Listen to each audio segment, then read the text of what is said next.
കടലാക്രമണത്തിൽ വീടും സ്ഥലവും നഷ്ടപ്പെട്ട് ദുരിതാശ്വാസ ക്യാമ്പിൽ കഴിഞ്ഞിരുന്ന കുടുംബങ്ങൾക്ക് വീണ്ടും കിടപ്പാടം നഷ്ടപ്പെട്ടു.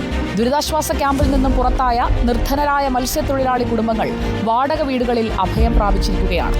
കടൽക്ഷോഭം മൂലം വറുതിയിലായ കാലത്ത് വാടക കൊടുക്കാൻ പോലും നിവൃത്തിയില്ലാതെ ബുദ്ധിമുട്ടുകയാണ് ഈ കുടുംബങ്ങൾ.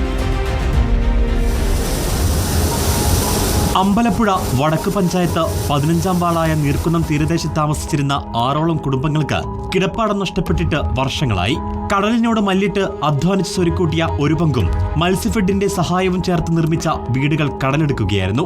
പണം തിരിച്ചടയ്ക്കാൻ കഴിയുന്നതിന് മുൻപ് തന്നെ ലക്ഷങ്ങൾ ചെലവിട്ട് നിർമ്മിച്ച വീടുകൾ കടലാക്രമണത്തിൽ നിലം പൊത്തി. തുടർന്നാണ് 6 കുടുംബങ്ങളെ വളഞ്ഞവടി പടിഞ്ഞാറുള്ള മത്സ്യഫെഡിന്റെ ഉടമസ്ഥതയിലുള്ള കെട്ടിടത്തിൽ മാറ്റിപ്പാർപ്പിച്ചത്. പ്രായപൂർത്തിയായ പെൺകുട്ടികളും വിദ്യാർത്ഥികളും ഉൾപ്പെടെ 20-ലധികം പേരാണ് ഈ ക്യാമ്പിൽ കഴിഞ്ഞിരുന്നത്. കെട്ടിടത്തിൽ മത്സ്യഫെഡ് വലക്കട ആരംഭിച്ചതോടെ ഈ കുടുംബങ്ങൾക്ക് തെരുവിലേക്ക് ഇറങ്ങേണ്ടി വന്നു. 2 കുഞ്ഞുങ്ങളും വളർന്ന കുഞ്ഞുങ്ങളായത് കാരണം ഒറ്റ മുറി ഹാളാണ് ഞങ്ങൾക്ക് എല്ലാവർക്കും കൂടെ തന്നത്. ഒരു 7 കുടുംബം ഉണ്ടായിരുന്നു അവിടെ.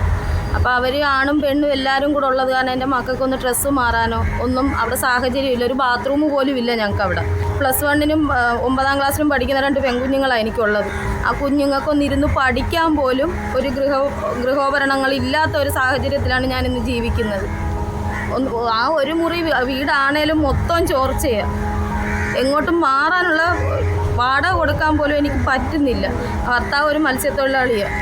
ട്രോളിംഗ് നിരോധനവും പ്രതികൂല കാലാവസ്ഥയും ഉൾപ്പെടെയുള്ള കാരണങ്ങളാൽ തൊഴിൽ ഇല്ലാതായതോടെ നിത്യച്ചെലവിന് ബുദ്ധിമുട്ടുന്ന ഈ കുടുംബങ്ങൾ വാടക നൽകാൻ ബുദ്ധിമുട്ടുകയാണ്. പുനർഗേഹം പദ്ധതിയിൽ ഉൾപ്പെടുത്തി 10 ലക്ഷം രൂപയാണ് സ്ഥലം വാങ്ങി വീട് നിർമ്മിക്കാനായി അനുവദിച്ചിരിക്കുന്നത്. 6 ലക്ഷം രൂപ സ്ഥലം വാങ്ങാനും 4 ലക്ഷം രൂപ വീട് നിർമ്മാണത്തിനുമാണുള്ളത്.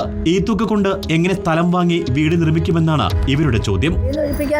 ക്യാമ്പിൽ അവർക്ക് വലക്കച്ചവടം ചെയ്യണമെന്ന് പറയും ഫിഷറീസുകാർക്ക്. മത്സ്യവെട്ടുകാർക്ക് അത് വലക്കച്ചവടം ചെയ്യണം, നിങ്ങൾ മാറിയേ പറ്റത്തുള്ളൂ. പൊട്ടി അടുക്കളയാണ്. അതിനകത്താണ് ഈ കുഞ്ഞും തള്ളയും എൻ്റെ ഭർത്താവുമായിട്ട് 4000 രൂപ വാടകയ്ക്ക് കഴിഞ്ഞ മാസത്തെ വാടക ഈ മാസമാണ് ഞങ്ങൾ കൊടുത്തിന്. ഈ 23-ാം തീയതി വരുമ്പോൾ ഉടനെ കൊടുക്കണം 4000.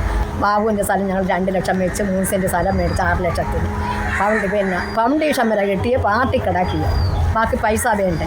വീട് നിർമ്മാണം പൂർത്തിയാകുന്നതുവരെ മറ്റൊരു താമസ സ്ഥലം ശരിയാക്കുകയോ ഇപ്പോൾ താമസിക്കുന്ന വീടിന്റെ വാടക സർക്കാർ നൽകുകയോ ചെയ്യണമെന്നാണ് ഇവരുടെ ആവശ്യം. റിപ്പോർട്ടർ, ആലപ്പുഴ.